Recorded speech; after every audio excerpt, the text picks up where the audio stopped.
Ladies and gentlemen, hello and welcome to the Summit 5 Southeast Asian Qualifiers. We're doing it live. I'm going to hop over to the bracket real quick so that way you guys can see where we are right now. And it's Execration facing off against MVP.Phoenix. A little bit later on, the winner of this series is going to face off against TNC Gaming. And honestly, I'm super excited about this one. I'm Lyrical, though, joined today by Scantzor. These two teams, they're pretty well regarded in the Southeast Asian region and, you know, somewhat notorious as well on the side of Execration for that early Meepo pick that they'll get if any team lets it through. So that's the reason that we have that one. But how are you feeling? What are you thinking about this series?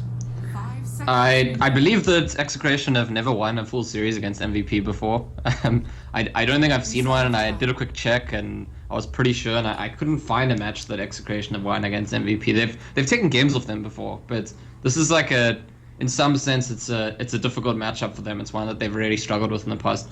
Recently, Execration have been doing very well. They won a few matches against Mineski, who seem to be the top Filipino team right now. Although it's a weird matchup thing where TNC seem to beat Execration, Execration beat Mineski, Mineski beat TNC, and right. The world goes round and round in the Philippines. But as for this matchup, it is going to include the Korean giants, MVP.Phoenix, and I do think they come into this series as pretty big favorites. They banned the Meepo because it's a bit of a pocket pick for Execration, but the Puck also, if you go through Execration's matches, they've been picking Puck every single game, probably like the last 15 games. If you don't ban Puck, they pick Puck. It's their most standard pickup for Nando on the mid lane.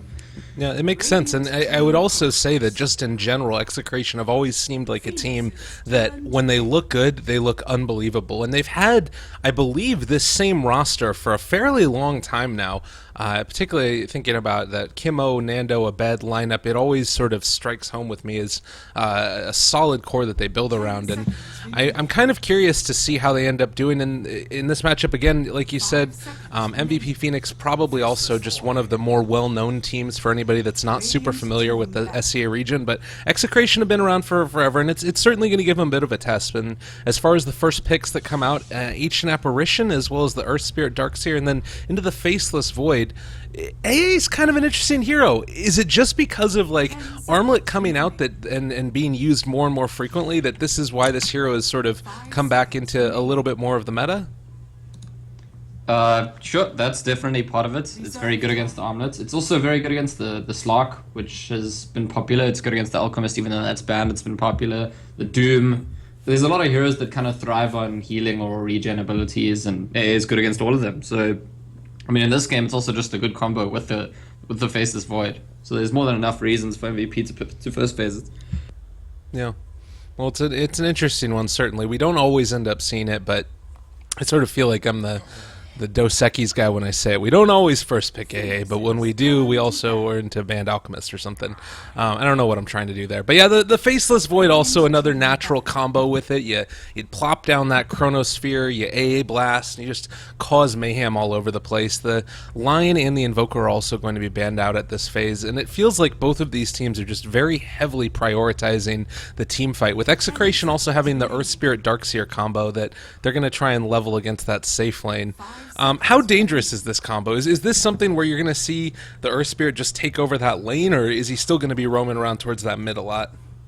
It really does depend on MVP's lineup. It depends on, you know, when you play these roaming heroes, you try to make the most of what you can do. You're not going to sit in the lane where you can't make kills, where you can't apply pressure, so it just depends. At the moment, because the MVP's first support is Ancient Apparition, depending on what the other support is, their mid lane might be quite exposed, because AA is not a hero that comes into the mid lane and protects your mid hero from roamers very naturally, so that would maybe be tipping off Execration for the Earth Spirit to spend some time going towards the mid lane, but obviously because they have the Darkseer, he wants to spend some time in the off lane too. So it's going to be a bit of both at this stage. If the draft changes things, then I'll give you an update of what I think about.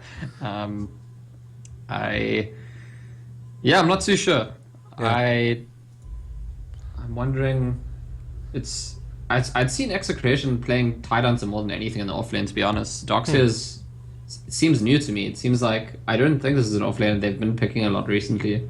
Well, and that's an interesting little dynamic there as well, because again, for Execration, a team that has struggled, as you mentioned, against MVP.Phoenix in the past. It's something where maybe they feel like they have to go into their little bag of tricks and pull something out that they haven't used before.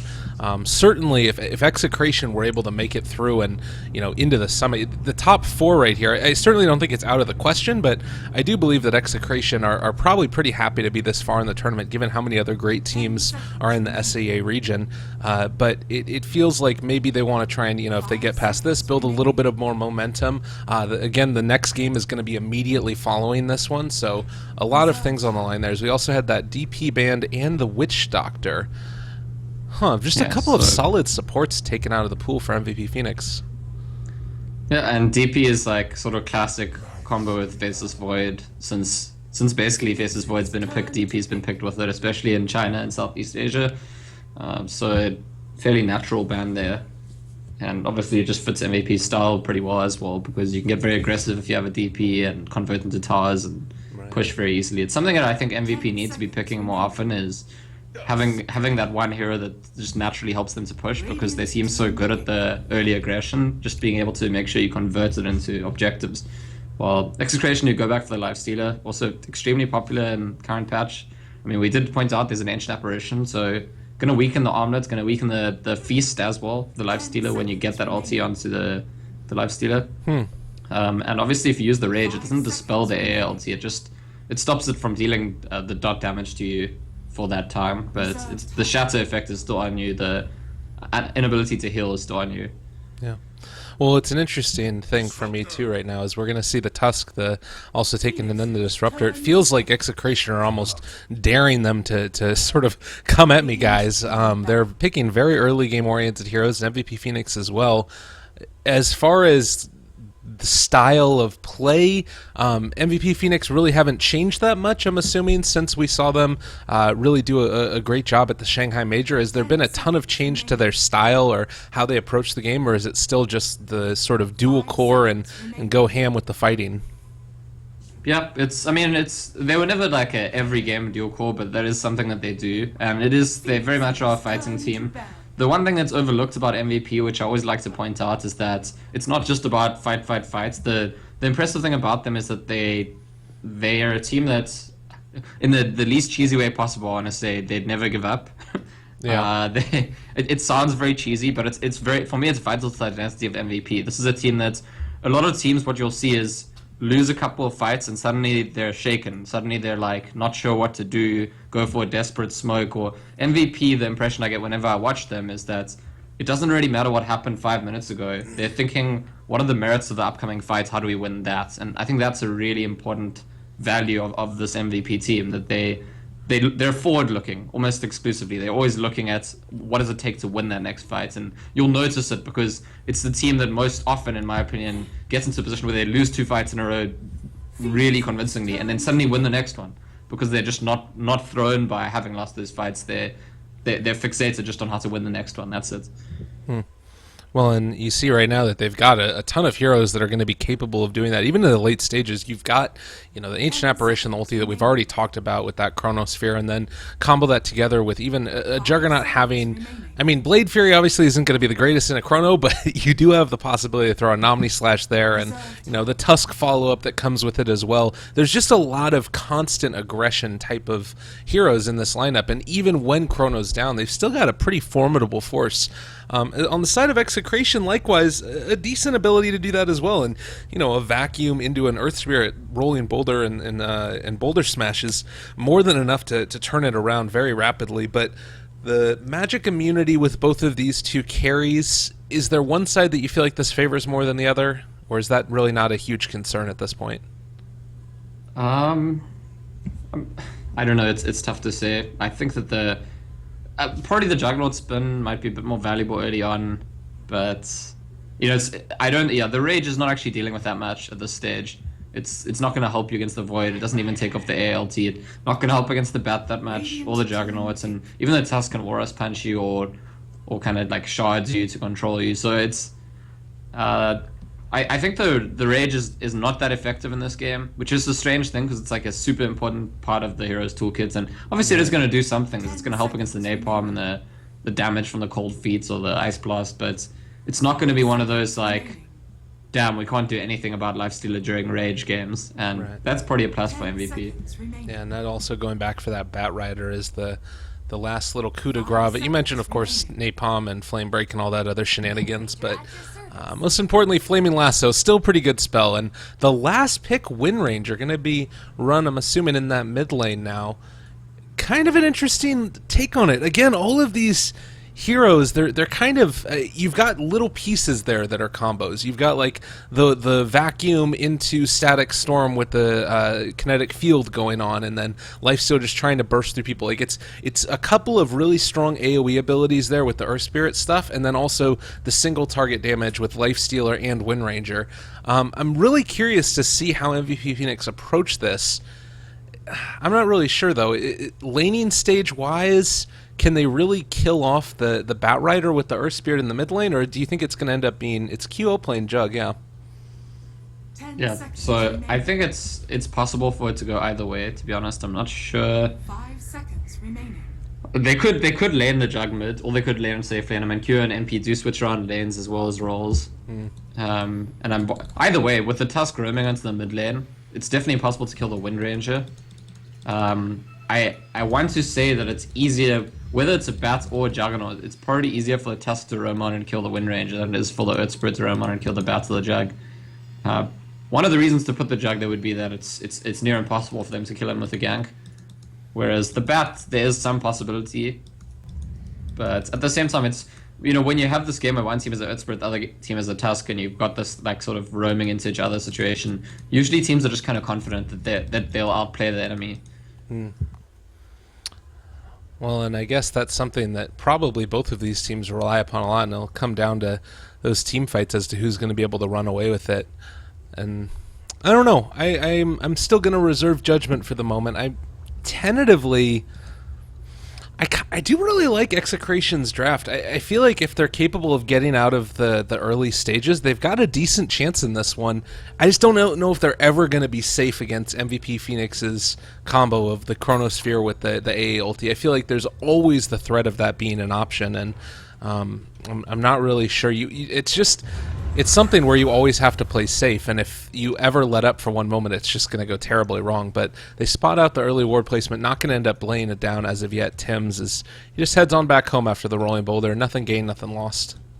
I'll tell you, the one thing I'm nervous about for Execration is that I just don't think this is the best Lifestealer game. It's currently in this patch, there isn't really any game for Lifestealer that's bad or awful, but it's not great. And this is their carry, and this is also Abed, who's their kind of star player, usually the one that people get hyped about when you're talking about Execration.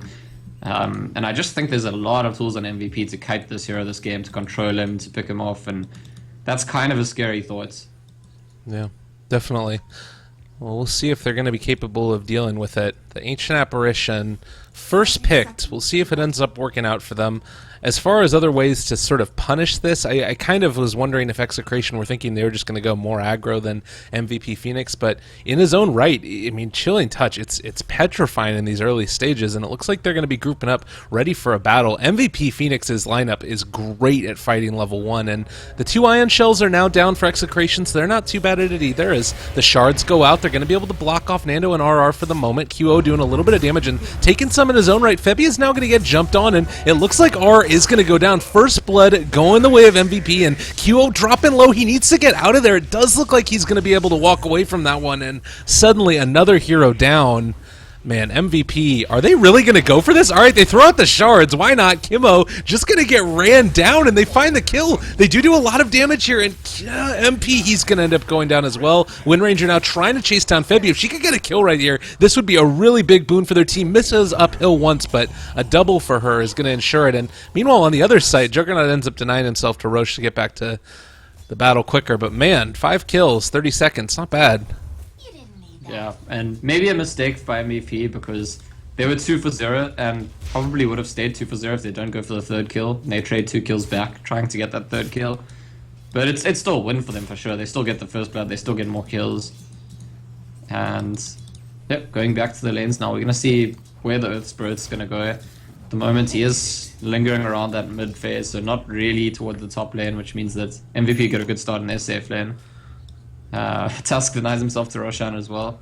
A lot of we'll kills get for to see that where he guy. roams into afterwards. Yeah, Well, Kimo is... It does look like they want to try and come down here and mess with Forev, but this is not an easy kill by any stretch of the imagination, and, well, he used Time Walk. If they could get into right now, the Disruptor isn't anywhere nearby, and he actually took Thunderstrike first, so no real great way for them to find that kill, I would imagine. Nando is going to use Wind Run there, and Forev going to get a little bit of pressure applied, but, yeah, they should be fine. yeah. Darkseer is trying to just farm the jungle, and Ancient Apparition is going to come irritate him, possibly even finish off this big Wildkin creep, which is pretty big this early on in the game. It's like that's like half a level for the Ancient Apparition, and as much denied from the Darkseer, who's still level 1. Yeah, that really hurts. So again, a nice little ability to mess in there with the jungle. Febby taking that Cold Feet there at level 2, which is a newly improved skill. It did end up getting a couple of changes in the last patch, which made it proc a little bit more quickly. Is there anything else with it that really got changed? I think the damage a little bit and the duration of the stun, but yeah, so far things looking good. The cost range got buffed a couple of times, right? So as you level it up, it gets bigger cost range, which is pretty big for a hero like AA, because if you think about how your ulti and your Ice Vortex work, you usually want to stand far away and just cast them, and being able to do it with your Cold Feet as well really does allow the hero as a unit to function better, because previously your Cold Feet was the one that you'd come in close for, and now you don't have to come in close for any of them.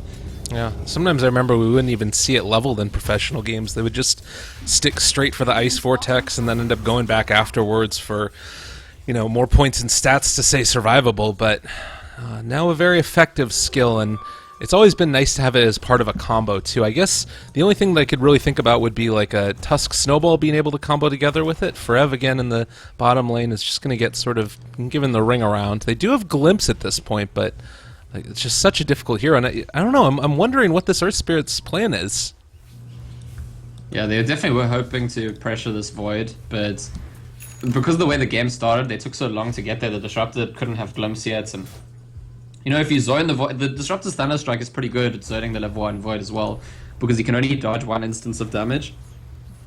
But unfortunately, he wasn't there at the beginning, and this is one of those cases where when an offlaner gets this much value early on, sometimes it's just too late. It's like, okay, well, we can't shut them down anymore. They've got too much already. He's level 5. I mean, he's higher level than the Lifestealer. Speaking of which, though, Tim's is going to get jumped on over here in the top lane, and my God, they find that kill. And you mentioned, I mean, he has more farm right now than the Lifestealer. He has more last hits than the Lifestealer does, and it's just a really, really unfortunate situation. And to think that they ended up bringing 2 other supports there to try and make it happen, Abed just getting bullied here in lane.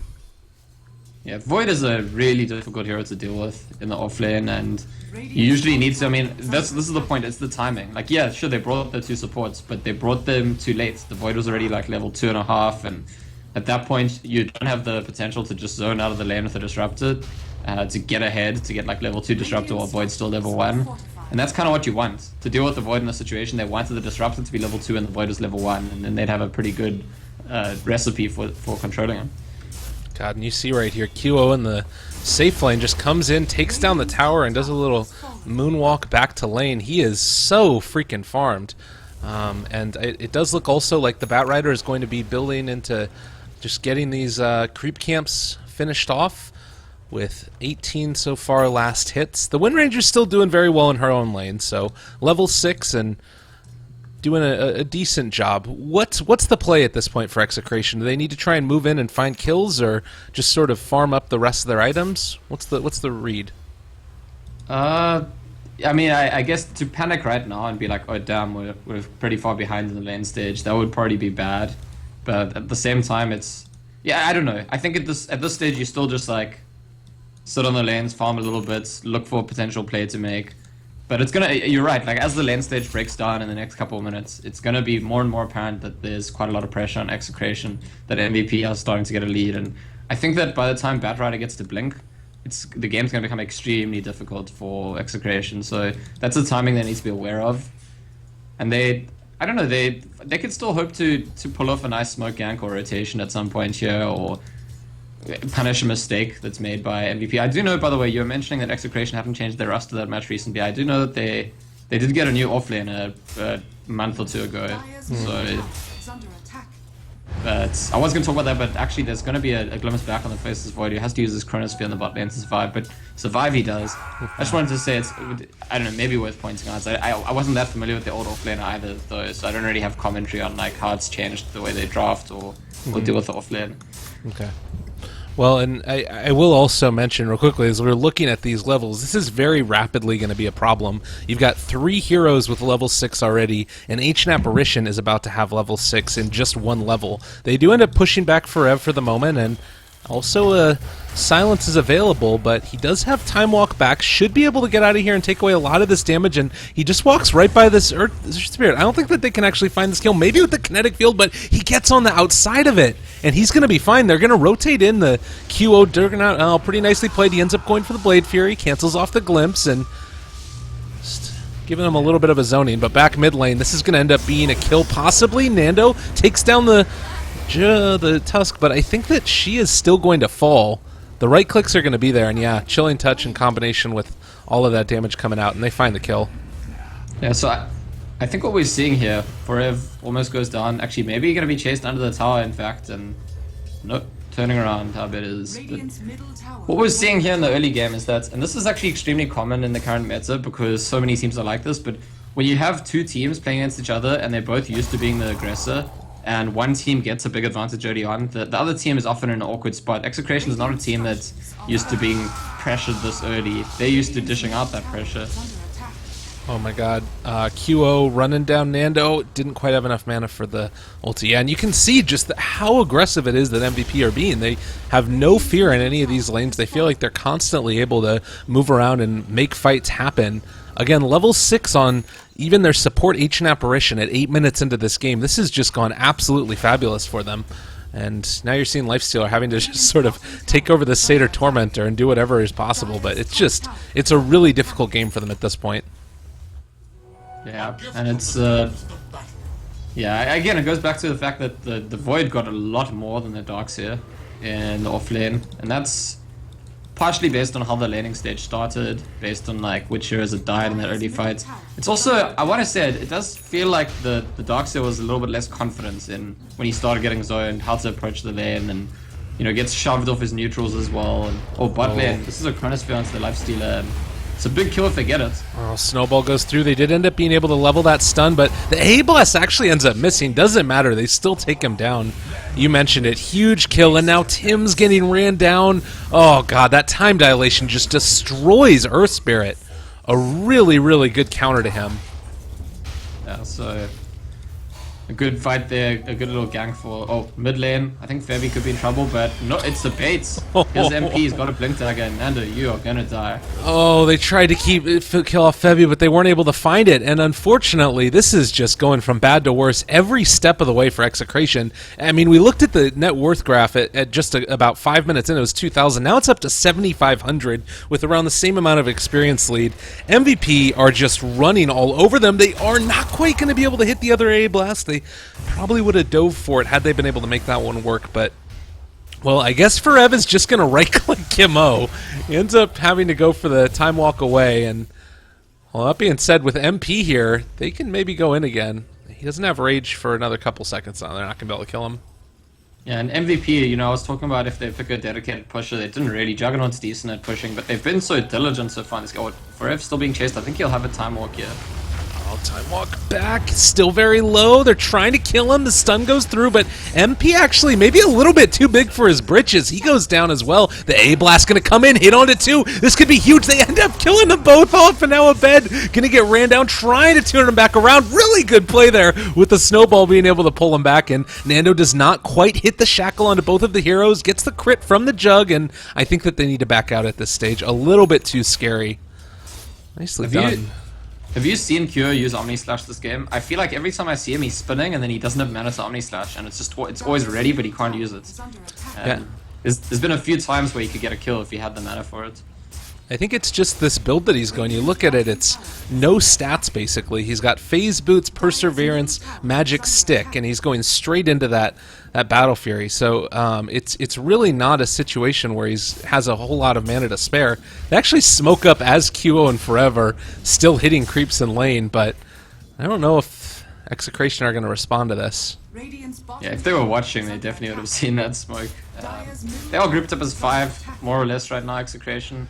So they couldn't really ask for much more. Dire's structure They've got Let's see if there's a Chronosphere. big ice Radiant's blast here. bottom tower Oh my god, they're all together. This is just like jump in and do it territory. There's going to be the AA blast that comes through. Static Storm's already out. Dubu is probably going to die here. Dropping low, but not dead as of yet. Can he find it? No. It looks like he is going to end up going down. So they trade 1 for 1, but that was the life stealer for the And the Tusk. chrono- Oh god, Kimo now going to get jumped on. A really nice Jackal there, pulling him back. That's the reveal of the blink from Nando, and now Forev taking a little bit of damage. It looks like they're going to end up going down. They lost the Disruptor, but well worth it. Forev still taking that DOT as Tim is slowed up and is going to go down with that Ice Piece proccing.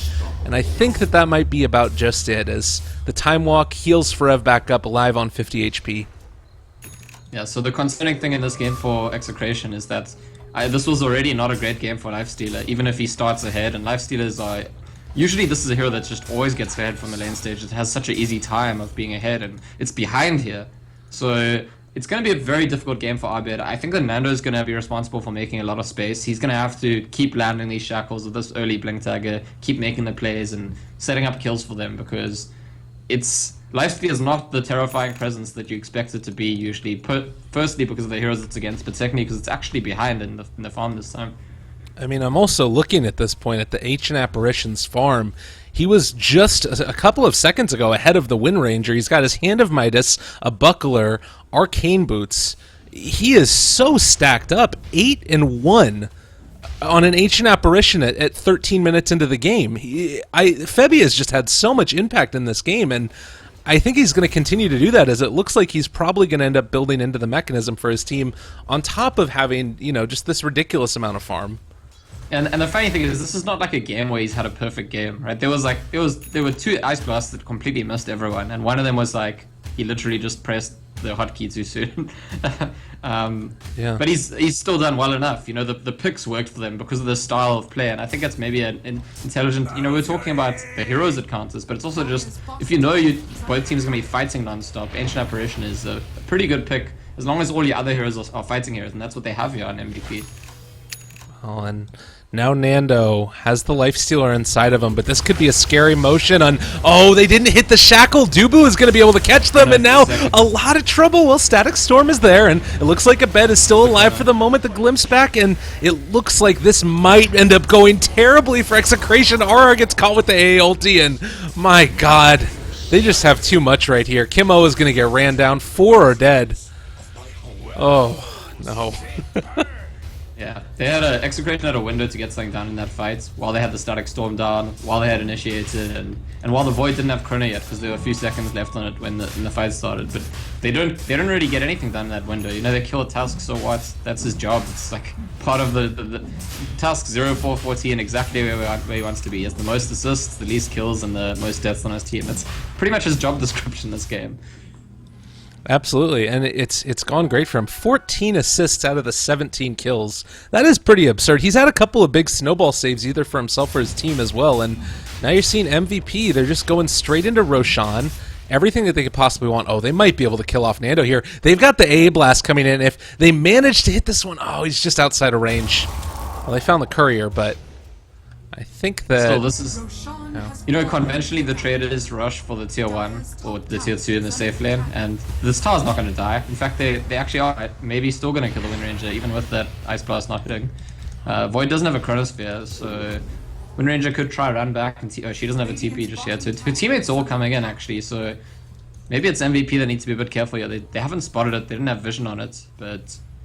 They'll recognize that the Wind Ranger turning around, probably the team's rotating in. is under attack. A blast is actually off cooldown now as well. Tims is ready. He's going to roll in onto Forev and needs to get out of there before the silence comes out. Are they going to be able to do the Static Storm down as well? And Forev is going to drop. This should be a kill pretty easy as the AA blast hits onto a lot of them, though. I think Tims is dead. They throw out the ice shards, and with the TP away, he's going to be able to get out of there. Oh, that really hurts. The vacuum almost caught him, but not quite. Ancient Apparition, again, 10-1-6.